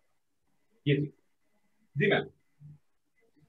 जी सर, ये बहुत अच्छा था। मैं भूल गई कि मैं एंकर हूँ। मैं तो स्टूडेंट की तरह देख रही थी कि मेरा टीचर कोई सिखा रहा है और क्लासरूम में बैठकर देख रही, तो मैं भूल ही गई थोड़ी देर के लिए कि मैं एंकरिंग कर रही हूँ। सर, आपका टीचिंग स्किल को मेरा सैल्यूट है। ऐसे टीचर मुझे मिलना चाहिए थे सर, तो मैं शायद साइंस में करियर करती। थैंक यू जी सर, नहीं मैं सच में बात कर रही हूँ, ये ऐसे टीचर सबको मिले। और अभी मेरा अगला सवाल। बिल्कुल सही बोला। Yes ma'am. और जब अभी हमारा तो मतलब हम विद्यार्थी रहते हैं, अभी सर से कुछ कुछ चीजें सीखते रहते हैं, लेकिन मुझे ऐसा लगता है कि जो मेरे बच्चे की आगे वाली पीढ़ी है ना, उनको सबको रितेश जी जैसे शिक्षक जरूर मिले। सर मैं प्रार्थना करती हूँ। तो आधा घंटा सर रितेश सर कैसे निकल जाता है पता ही नहीं पड़ता फोन पे, है ना। सर आप आइदान सिंह जी, मैं आपको एक बात बताना चाहूंगी बीच में, सॉरी मैं बीच में बोल रही हूँ। मैंने गणेशोत्सव में 10 दिन गरीब बच्चों की सेवा के लिए 10 शिक्षक चुने थे। तो उसमें महाराष्ट्र के बहुत सारे थे, अपने कठाने सर जी की वाइफ थी, और रितेश जी ने फिजिक्स सिखाया था वो गरीब बच्चों को। तो उन्होंने मुझे वीडियो निकाल के भेजा था। तो यहाँ पर गरीब बच्चों को तो सबको वो समझ में आई बात, फोर्स सिखाया था सर ने। लेकिन जो रीच पेरेंट्स है, उन्होंने जब देखा तो बोल रहे थे कि हम 1000 रुपए महीना देने को तैयार है, लेकिन ये सर हमारे बच्चे को फिजिक्स सिखाए। तो इतने सारे ऑनलाइन ट्यूशन के लिए मेरे पास कॉल है, तो मैंने इनको बोला तो ये नहीं बोल रहे। अभी सच में सर वो बच्चे इम्प्रेस हो गए कितने, बहुत ही वो पॉपुलर हो गए हैं रितेश सर यहाँ के विद्यार्थियों में और पेरेंट्स में भी। सर कंटिन्यू करें, समय कम है अब। जी सर, आइदान सिंह जी से है मेरा अगला सवाल। आज के समय में विभिन्न राज्य सरकारों, केंद्र सरकार, सरकारी संगठनों और गैर सरकारी संगठनों द्वारा ऊर्जा संरक्षण के लिए क्या क्या उपाय किए जा रहे हैं? बड़ा लंबा चौड़ा सवाल है। बिल्कुल मैडम, अभी वर्तमान में अभी सबसे जो आवश्यकता है ऊर्जा संरक्षण की है। यदि हम अंतर्राष्ट्रीय लेवल की भी बात करें तो पूरी पृथ्वी को एक प्रकार से बचाने के लिए ऊर्जा संरक्षण की आवश्यकता है। अपने देश के प्रधानमंत्री जी हर क्षेत्र में काम करते रहते हैं और इसी क्षेत्र में भी उन्होंने एक अंतर्राष्ट्रीय लेवल का काम किया। इससे ऊर्जा संरक्षण की बात करें तो एक तो ये कि जो ऊर्जा है उसको हम कम कर दें, उपयोग में लेना तो इतना तो संभव है नहीं, ऊर्जा को तो उपयोग में तो लेना ही पड़ेगा। तो उसके लिए जो वैकल्पिक स्रोत है या अक्षय ऊर्जा स्रोत जिनको हम बोलते हैं, सौर ऊर्जा है, पवन ऊर्जा है, इस ऊर्जा का उपयोग किस प्रकार से अधिक हो सके, एक तो वो क्षेत्र हो गया। दूसरा ऊर्जा जो हम काम में ले रहे हैं उसका संरक्षण। तो अपने देश के प्रधानमंत्री जी ने एक प्रकार से नवंबर 2015 में एक बहुत बड़ा काम इस दुनिया पर किया है, पृथ्वी पर किया है, जिसकी आपको भी जानकारी होगी कि जो मकर रेखा और कर्क रेखा है उसके आसपास के जो देश है, लगभग 121 देश है, उन देशों का एक समूह बनाया जिसको नाम दिया गया सूर्यपुत्र देश। अच्छा, तो ये जो सूर्यपुत्र है, इन देशों के अंदर सूर्य की रोशनी वर्ष में अधिकतम दिनों तक मिलती है, इसलिए ज्यादा दिन मिलती है। भारत की बात करें तो भारत के अंदर लगभग 365 दिनों में से 300 दिन के आसपास है जो सूर्य की रोशनी मिलती रहती है। इसलिए सौर ऊर्जा पर अधिक से अधिक काम करने के लिए इन 121 देशों का सूर्यपुत्र देशों का एक ग्रुप बनाया है, जिसका जो मुख्यालय है वो भारत के अंदर ही गुरुग्राम के अंदर वर्तमान में बन रहा है। और वो भी मुख्यालय भी इस प्रकार से बन रहा है जिसके अंतर्गत उसको देखते ही ये पता चले कि हाँ, यहाँ ये जो सूर्यपुत्र है, इन सूर्यपुत्र देशों का ग्रुप बनाने के जो उद्देश्य है वो परिलक्षित होता है एक प्रकार से। सौर ऊर्जा पर अधिक से अधिक काम हो, उसके साथ साथ जो अन्य अक्षय ऊर्जा के स्रोत है उन पर अधिक से अधिक काम हो। पूरी इन 121 देशों के जो वैज्ञानिक है या शोध करने वाले लोग हैं वो इस यहाँ भारत में आए, उनके रहने के लिए, शोध कार्य के लिए विभिन्न प्रकार की प्रयोगशालाएं हैं। इस प्रकार से बहुत बड़ा मुख्यालय गुरुग्राम के अंदर 121 देशों का सूर्यपुत्रों का बनाया जा रहा है। इसमें से लगभग 75 से अधिक देशों ने इस पर हस्ताक्षर भी कर दिए हैं। 54-55 देशों ने, देश की संसद ने भी इस प्रकार का स्वीकृति प्रदान कर दी है। तो ये बहुत बड़ा जो काम है वो अपने देश के सरकार के द्वारा अंतर्राष्ट्रीय लेवल पर किया जा रहा है। ये तो इस सूर्य पुत्रों की बात। और दूसरी यदि हम बात करें तो ऊर्जा संरक्षण की, ऊर्जा संरक्षण के क्षेत्र में केंद्र सरकार के द्वारा, राज्य सरकार के द्वारा अनेक प्रकार के कार्य किए जा रहे हैं। केंद्र सरकार की यदि बात करें तो ऊर्जा संरक्षण अधिनियम 2001 में एक प्रकार से सरकार के द्वारा पारित किया गया था। और भारत सरकार की जो विद्युत मंत्रालय है उसके अंतर्गत एक संवैधानिक निगम की स्थापना की गई जिसको बोलते हैं BEE, ऊर्जा दक्षता ब्यूरो तो हम बोलते हैं, ब्यूरो ऑफ इलेक्ट्रिक एफिशिएंसी। तो उसके द्वारा आर्थिक क्षेत्र, अर्थव्यवस्था के जितने भी क्षेत्र है उन सभी क्षेत्रों के अंदर किस प्रकार से ऊर्जा का संरक्षण किया जा सकता है उस पर ध्यान दिया जाता है। उसी के अंतर्गत जैसे हम बात करते हैं कि मार्क जो उपकरण होते हैं उनका हमको उपयोग करना चाहिए, ऐसे ही अनेक प्रकार के उपकरण और उपस्तर को हम बोलते हैं। तो 21 प्रकार के क्षेत्र चुने गए हैं, 21 प्रकार के उपकरण चुने गए हैं जिन पर ISI मार्क या ये जो हम लेबल लगाते हैं 3 स्टार, 4 स्टार, 5 स्टार, वो अनिवार्य किया गया है। 21 में से 8 तो अनिवार्य है जिसमें हमारे घरों के अंदर उपयोग लेते हैं, रंगीन टीवी है, इन फ्रिज है, रंगीन टीवी है, इन पर तो अनिवार्य ISI मार्क ही होना चाहिए या फिर स्टार जो है वो भी अनिवार्य किया गया है। 13 ऐसे हैं जिन पर जो ऐच्छिक, जैसे कृषि उपकरण हो गए, वॉशिंग मशीन हो गई, प्रकार के 13 प्रकार के उपकरण है जिस पर ऐच्छिक है। इससे भी ऊर्जा संरक्षण का कार्य किया जा रहा है। दूसरा यदि हम देखें कि राज्य सरकारों के द्वारा इस प्रकार की गाइडलाइन जारी की गई है कि जो भी वाणिज्य भवन बन रहे हैं जिनका उपयोग वाणिज्य कार्य में होने वाला है, उन भवनों की बनावट किस प्रकार हो और उनके अंदर ऊर्जा की खपत कैसे कम से कम की जा सकती है उसकी भी गाइडलाइन जारी की गई है एक प्रकार से। इसके साथ साथ ऊर्जा दक्षता द्वारा भी अनेक प्रकार के कार्यक्रम विद्यालय स्तर पर भी करवाए जाते हैं जिसमें से जिला प्रतियोगिता एक प्रकार है।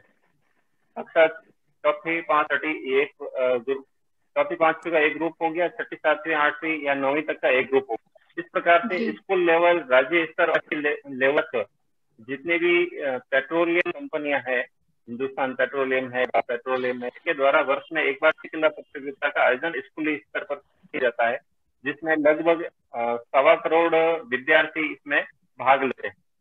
इस प्रकार से राज्य सरकारों द्वारा, केंद्र सरकार के द्वारा एक प्रकार से ऊर्जा संरक्षण क्षेत्र में कार्य किया जा रहा है। यदि हम NGO की बात करें, गैर सरकारी संगठनों की बात करें, तो महाराष्ट्र की यदि बात करें तो जो साईं बाबा का एक प्रकार से संगठन है, या फिर राजस्थान हमारे प्रतिष्ठित ब्रह्मा कुमारी विश्वविद्यालय है, दक्षिण भारत में तिरुपति बालाजी संस्था है।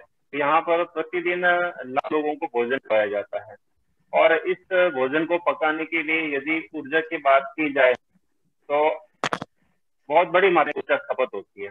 लेकिन इन तीनों स्थानों पर एक प्रकार से सौर ऊर्जा का उपयोग है और लाखों लोगों के लिए भोजन बनाने का कार्य किया जा रहा है, जिससे एक प्रकार से नवीकरणीय ऊर्जा भी है और ऊर्जा संरक्षण का भी कार्य साथ में हो रहा है एक प्रकार से। इसके साथ साथ जैसे पहले मैंने बात की थी, हम जैसे हमारे घरों के अंदर ऊर्जा की बचत कैसे कर सकते हैं, तो इस प्रकार के जो एक प्रकार से अभियान विभिन्न राज्य सरकारों के द्वारा किए जाते हैं। जैसे हमारे राजस्थान की बात करें तो हमारी राजस्थान की सरकार ने जो परंपरागत बल्ब थे उन बल्बों के स्थान पर आप CFL का उपयोग करें, उसको प्रोत्साहन देने के लिए कम दर में आप अपना बिजली का बिल जमा करो और उसके साथ में 2 CFL वो प्राप्त करो या फिर LED बल्ब है वो प्राप्त करो। इस प्रकार के अनेक प्रकार के अभियान है और लोगों को प्रोत्साहित करने के किए जा रहे हैं। उसके साथ साथ जो गृह होती है, महिलाएं होती है, उनको किस प्रकार से प्रोत्साहित किया जाए कि घर के जो ऊर्जा की अधिकतर आवश्यकता होती है उपयोग तो सब करते हैं लेकिन ध्यान रखने की जो बात होती है वो गृहिणी ही रखती है, तो उनको भी जागरूक किया जाए। अनेक गैर सरकारी संगठनों के द्वारा इस प्रकार से सम्मेलनों के द्वारा भी उन महिलाओं को जागरूक किया जा रहा है।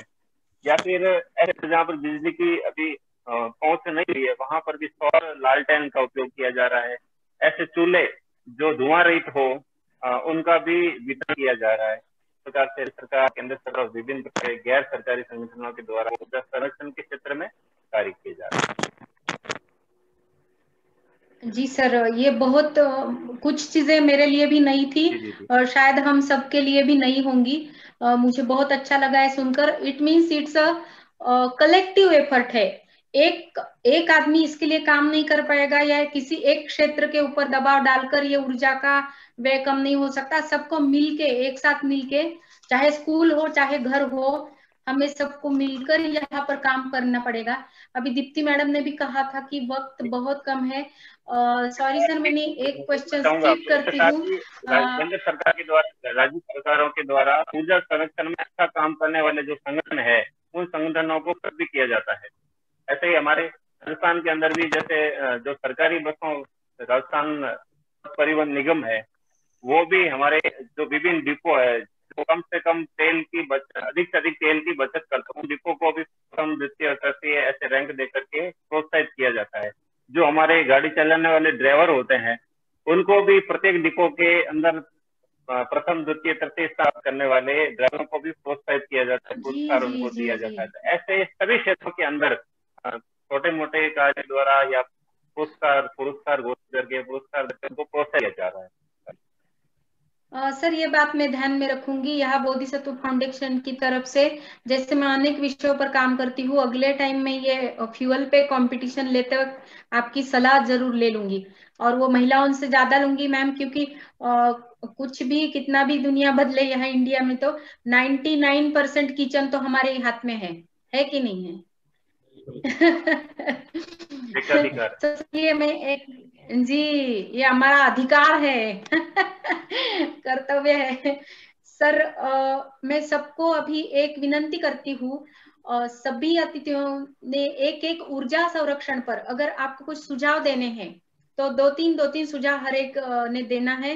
मैम, मैं पहले आपको रिक्वेस्ट करती हूँ। मैं चाहती हूँ कि मैं अभी, मुझे सिर्फ 3-4 मिनट दीजिए, आप बस 3 मिनट दीजिए, क्योंकि मैं क्लोज करना चाहती हूँ। मैं जो आपको दिखाना चाहती हूँ, अब ये तो हो गया डिस्कशंस, ये हो गए मुद्दे, ये हो गए सिद्धांत, ये थ्योरेटिकल पोर्शन हो गया। अब वाकई में हमने जो किया है, या हमको एक एजुकेशनिस्ट के नाते, एक जागृत नागरिक के नाते, एक अच्छे सिटीजन के नाते हम क्या कर रहे हैं और क्या करना चाहते हैं, तो मैं एक अपने, हमारे द्वारा किए गए जो बच्चों के रिसर्च है, उन्होंने क्या किए, तो एक दो फोटोज मैं दिखाना चाहूंगी। ये बात है 2013 की। 2 मिनट में बता के मैं आपको उस लड़की का और बच्चों का स्क्रीन शेयर करना चाहूंगी, वो आप देखिएगा कि एक्चुअली में जो हम ऊर्जा संवर्धन, ऊर्जा संरक्षण की बात करते हैं, तो बच्चों को, ये भावी जो पीढ़ी है हमारी, उनको जागृत करने की जरूरत है, क्योंकि आने वाला समय उनका ही है। बोलते हैं ना कि पृथ्वी सबकी इच्छाओं की पूर्ति नहीं, आवश्यकता की पूर्ति कर सकती है, लेकिन पृथ्वी सबकी लालसाओं की पूर्ति नहीं कर सकती है। तो उसकी, जो हम बच्चों के जरिए, जो विद्यार्थियों के जरिए, तो ऐसे ही एक समय आया था, मैंने बहुत सारे एनजीओ के साथ, उस समय मनपा की स्कूलें जुड़ी थी, उसमें से एक थी CCE अहमदाबाद की, जो बहुत फेमस इंस्टीट्यूट है, सेंटर फॉर एनवायरमेंटल एजुकेशन, और उन्होंने हमको बहुत सारे स्कॉलरशिप्स दिए थे हमारे बच्चों के। 3 साल 2011, 12, 13 उनके साथ काम करने का मौका मिला। उस समय जो बच्चों की टीम बनी थी, वो ग्रीन कमांडो की टीम थी। उस ग्रीन कमांडो की टीम में एक बच्ची थी, और वो बच्ची का नाम प्रेरणा था। ये सेकेंड टाइम था, 2011 में ऑलरेडी हम इंस्पायर जा चुके थे। तो जो इंस्पायर मानक की, हम क्या करते हैं, अपने स्कूल में एक आइडिया बॉक्स लगाते हैं। ये बहुत बड़ी बात है कि हर एक स्कूलों में एक आइडिया बॉक्स लगाया जाए। आइडिया बॉक्स से होता क्या है, बच्चे दिन भर में जो सोचते हैं या जो भी सोचेंगे, उसकी चिट्ठी बना के उसमें डाल देते हैं। तो वो हर हफ्ते खुलती थी शनिवार के दिन, कि किस आइडिया पे हमको प्रयोग बनाना चाहिए या किस आइडिया पे हमको काम करना चाहिए। तो जब उस हफ्ते वो प्रयोग खोला गया, तो उसमें एक चिट्ठी थी, उसमें नाम लिखा था, वो 7वीं कक्षा की विद्यार्थिनी थी। सबके पढ़े जाते हैं जिसके बेस्ट आइडियाज होते हैं।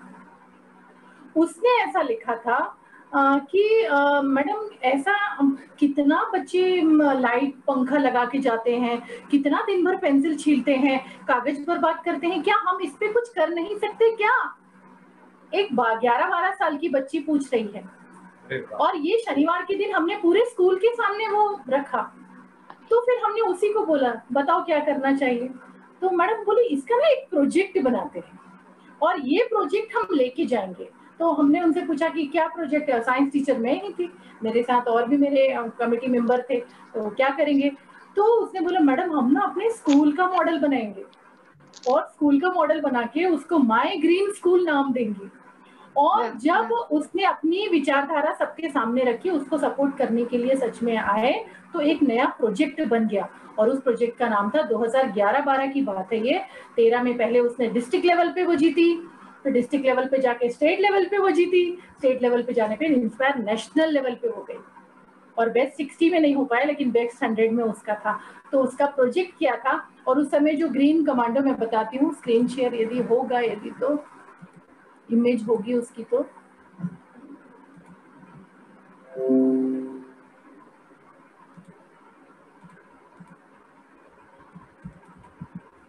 अरे बोलती है बंद पडलं मला नाही माहिती ये अरे सुरू आहे ना। हाँ ये कुछ फोटोज है, सुरू आहे ना, दिसून नाही राहिलं का सर? हे सगळं ये मेरी स्क्रीन दिखाई दे रही होगी, ये 2012-13 की वो बैच है। स्क्रीन शेअर करत आहेत ना दीप्ति बिस्ती जी। हाँ हाँ, तो अभी आपको दिखाई दे रही है, मेरे ख्याल से दिखाई दे रही है सर? नहीं मैम, नहीं नहीं फोटो नहीं दिखाई दे रही। एक मिनट,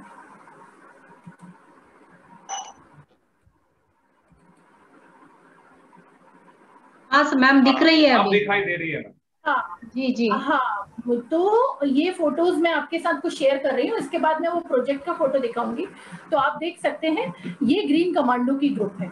तो उन्होंने अपने परिसर के पूरे, उनका काम ही था, उनकी ग्रीन जर्सी इस बात बताती है कि वो हर फ्राइडे सैटरडे अपने जो परिसर के जितने नल हैं तो उसके बारे में वो डाटा कलेक्शन करते थे। दुकानदार हैं, हर दुकानदार के पास जाके कितना पॉलिथीन यूज करता है, कितना देता है, उसको देना, उसको अवेयरनेस, यानी आज से 7-8 साल पहले की जाए, मतलब छोटे बच्चे जितने जो प्लास्टिक होता था उसको बर्ड नेस्ट बनाते थे, वो पेड़ों पे टांगते थे। तो ये बर्ड नेस्ट बनाने की प्रोसेस, पीछे कुछ गर्ल्स थैली रहे हैं अपनी मम्मी की साड़ियां ला करके। तो ये जो काम था ये कंटिन्यू 3 साल चला और फिर वो यहाँ पे ऑफिसर्स थे, ये ऑफिसर हैं, ये हर बच्चों के प्रोजेक्ट रिपोर्ट बच्चे हाथ में वो छोटा सा डा कर लिए। अब ये देखिए ये ऐसा धुंधला चित्र है क्योंकि उस समय उतना मोबाइल और ये चीजें। जी जी मैम जी। ये जो बच्ची है देखिए, उसकी हाइट देखिए आप, 7th क्लास की स्टूडेंट, ये राइट टिक मार्क है ना, ये मैंने उस समय अपने एल्बम से पुराने ली हूँ। तो इसकी ये प्रेरणा मिश्रा है, इसका ये जो सामने है ये स्कूल का प्रोजेक्ट है। अब इसकी विशेषताएं क्या है, अब ये सिंपल सा घर दिखने में है लेकिन इस स्कूल में पूरा जो सिस्टम है वो सोलर सिस्टम में, तो उसका ऐसा कहना था कि जो इलेक्ट्रिसिटी पावर सप्लाई है वो पूरे स्कूल की सोलर से हो ताकि सब ये ग्रीन एनर्जी के तौर पे हो। कक्षा में जितनी लाइटें हैं, मान लो हमारे रूम्स टोटल मिला के 15 होते थे जिसमें 8वीं 9वीं 10वीं के 8 सेक्शन थे, तो वहां पे उसने बोला कि मैडम ऐसा एक ही मीटर नहीं होना चाहिए, हर एक क्लास के बाहर पीएमए प्रेरणा मीटर अलर्ट और एक मीटर अलग से लिया गया था क्लास के बाहर लगाने के लिए कि यदि यूनिट 100 हो गई किसी क्लास की तो अलार्म बजेगा, अलर्ट हो जाएंगे बच्चे कि अब 100 यूनिट हो गया है, इसके बाद ज्यादा चार्ज लगना शुरू हो जाएगा। तो ये पीएमए था इसके साथ कि वो यूनिट अलार्म यहाँ नीचे पे रखा है। साथ में खिचड़ी कंपोस्टिंग, जो खिचड़ी मिड डे मील आता था और जो बच्चे उसको फेंकते थे यहाँ वहां, उसके लिए कंपोस्ट करने के लिए जो हर्बल गार्डन के पीछे में जो टैंक था उसका यहाँ पे वर्णन किया गया था। तो एक्सप्लेनेशन के समय ये था और यहाँ पे सारे ऑटोमेटिक सिस्टम थे। एक और चीज थी कि दिन के समय लाइट वगैरह चालू रहती है लेकिन रात के समय विद्यालयों में उनके गार्डन्स वगैरह देखने कोई नहीं होते हैं, तो ऑटोमेटिक जो लाइटिंग सिस्टम थी, वाटर इरिगेशन सिस्टम था कि जैसे ही शाम होगी पानी अपने आप बगीचों में चला जाएगा।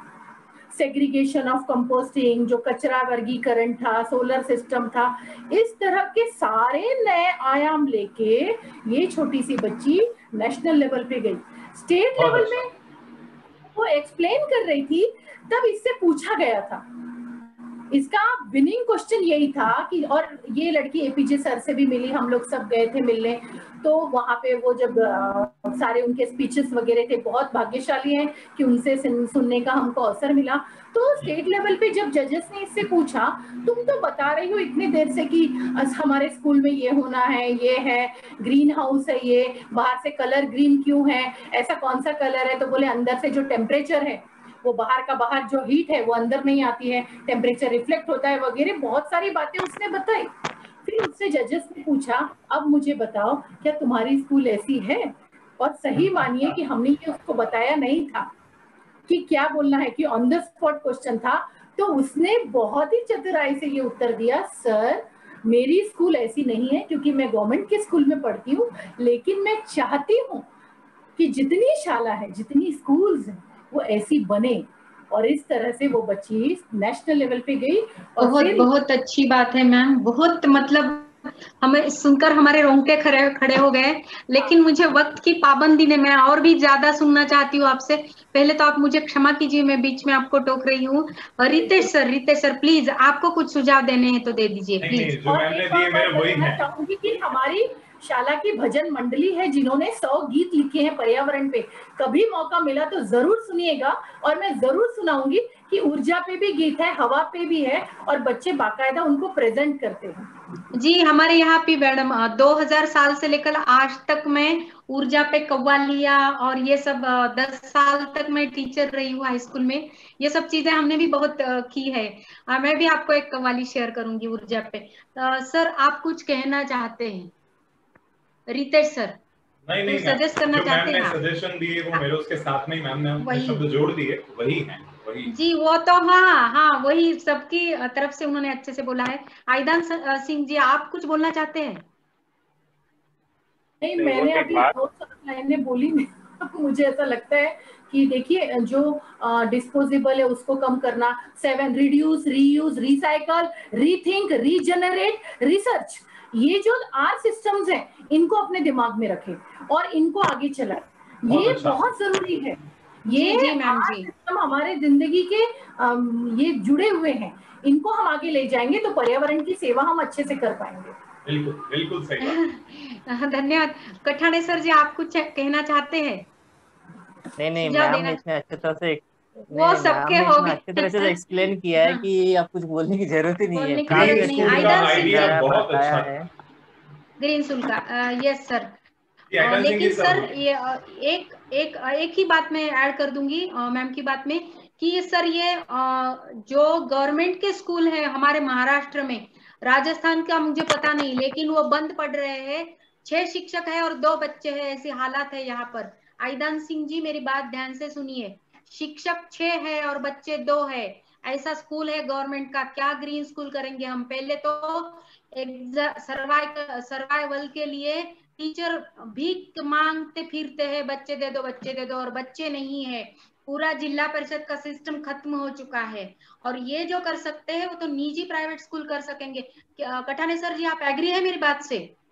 कठाने सर जी बिल्कुल हाँ जी, यहाँ मेरे गांव में जो 2 स्कूल है जिला परिषद के, वहाँ बच्चे नहीं है। वो जैसे हम भीख मांगते हैं उस तरह से जाते हैं, 10-12 किलोमीटर दूर जाते हैं और बोलते हैं कि आपके बच्चे दे दो। फिर उनको 1000 रुपए देते हैं, फिर उनको गाड़ी देते हैं कि आइए आइए। और कहाँ, किस ग्रीन स्कूल की बात कर रहे हैं आप? यहाँ तो बच्चे ही नहीं है स्कूल में। और उनका समायोजन की बात चल रही है, सरप्लस हो गए हैं टीचर।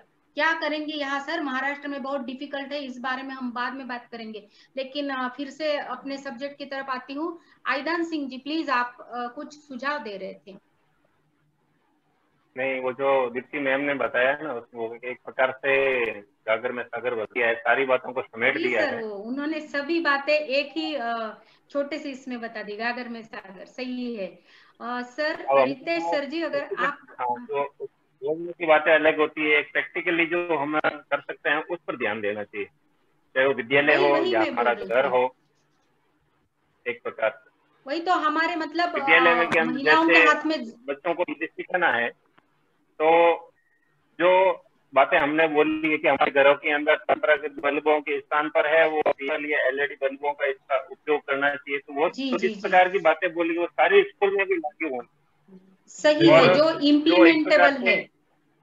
विद्यालय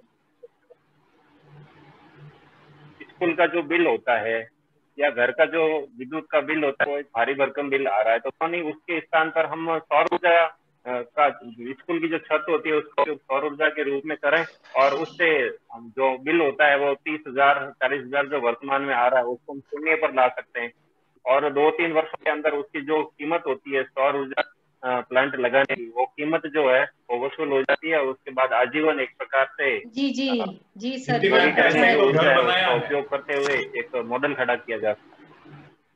ऐसे जब बच्चे स्कूल के अंदर देखते हैं तो फिर अपने घरों में भी जाकर के उपयोग करते हैं। बताते हैं सर। यहाँ मैं सरकारी ऑफिसों में मैंने सालों से देख रही हूँ, 20 साल से देख रही हूँ, दरवाजे खिड़कियां बंद कर देते हैं और अंदर लाइट चलाते हैं बिजली की और एसी लगाते हैं और खुली हवा बाहर चल रही है। और महाराष्ट्र में इतनी धूप भी नहीं होती। तो ये जो नॉनसेंस तरीका है बिजली यूज करने का, अगर ऑफिसर कर रहे हैं तो क्या लोगों को क्या सुझाव देंगे हम? तो एक तो जो भी अगर निजी संस्थान है आपके जैसा, तो टीचर पर भी कंट्रोल रखना है, बच्चों पर भी। और स्कूल और टीचर के हाथ में जो ताकत है, मैं नहीं सोचती कि किसी और के हाथ में है। कर सकते हैं तो हम टीचर ही कर सकते हैं, दूसरा कोई नहीं। मैं भरोसा ही नहीं रखती दूसरे लोगों पर। नेवर। क्या अग्री है मेरे से जैसे मैं आपको जी? बताता हूँ बिल्कुल। मेरे स्कूल के अंदर आसपास के लगभग 30 गाँव के बच्चे पढ़ते हैं और यदि विद्यालय एक समाज चेतना का केंद्र होता है और जो भी कार्यक्रम करना होता है या जो बातें लागू करवानी होती है, और यदि इन बच्चों को अच्छी तरीके से बता दिया जाता है तो वो आसपास के 35 गाँवों में लागू हो जाती है। कोई भी हम प्रोग्राम भी करते हैं, जैसे एक छोटा सा जल्दी में उदाहरण आपको मैं बताना चाहूंगा कि हमने एक बार शहीद वंदन वीरांगना अभिनंदन कार्यक्रम किया था, जिसके अंतर्गत विद्यार्थियों को बताया गया था। उन्होंने लगभग 7 दिन के अंदर 2,70,000 रुपए 35 गाँव से घर घर जाकर के इकट्ठे कर लिए थे और उसके बाद जो शहीदों की विधवाएं हैं उनको बुला करके सम्मानित किया गया था और पूर्व जो सैनिक है उन सैनिकों को भी सम्मेलन करके और पूर्व सैनिक जो 20 साल 30 साल पहले रिटायर हुए थे उनको मंच पे बुलाकर सम्मानित किया। विद्यालय जो करना चाहे वो विद्यार्थियों के माध्यम से अपने गांव के अंदर कम समय में कर सकता है, चाहे वो ऊर्जा संरक्षण की बात हो या फिर अन्य किसी भी किसी भी चीज में है। शिक्षक, विद्यार्थी और आपके जैसे सजग संस्था चालक जो कर सकते हैं वो किसी से उम्मीद नहीं रखूंगी मैं। सर मैं परमिशन ले लूं, इसका समारोह करना चाहती हूँ क्योंकि टाइम आगे जा रहा है। रितेश सर जी। जी मैम। अभी मैं हमारे जो अतिथि है राजेश जी कठाने, उनकी धर्मपत्नी बहुत बड़ी सिंगर है, तो उनको एक विनंती करती हूँ कि हमारे पुणे में एक सौभाग्यवती सानिका चिदम्बरेश्वर साखरे जी है।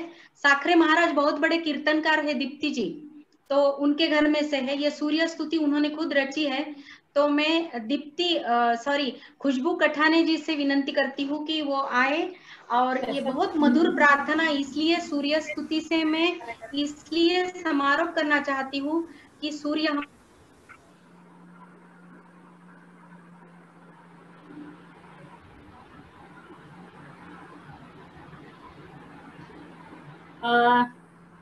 रितेश जी मुझे लगता है कि जी मैम वीडियो ऑफ हो गया है मैडम का। हाँ नहीं वो सर हटे और मैडम आए हैं ना, इस वजह से। मैम बहुत अच्छी गायिका है, बहुत सुरीला है। Good afternoon.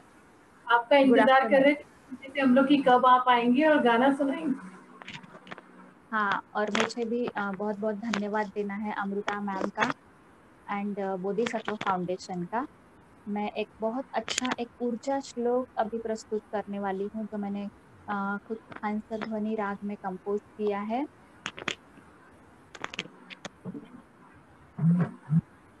खुशबू आवाज नहीं आ रही।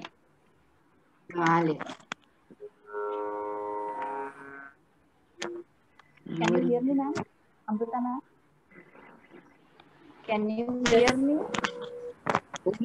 Yes, you are audible. सप्ततुरगवेगेन अन्तरिक्षे प्रकाशकम् अरुणसारथ्ययोगेन लालित्यमृतवर्षिणीम् कालिमाञ्च प्रसारकम् सर्वजीवेषु चैतन्यम् सततं सम्प्रदायकम् ऊर्जा प्रकाश स्रोतो यः तं रविं प्रणमाम्यहम् तं रविं प्रणमाम्यहम् तं रविं प्रणमाम्यहम्। बहुत धन्यवाद सभी अतिथियों का बहुत धन्यवाद। और ये बहुत बड़ी सिंगर है, हमारे महाराष्ट्र के भी और भारत की भी।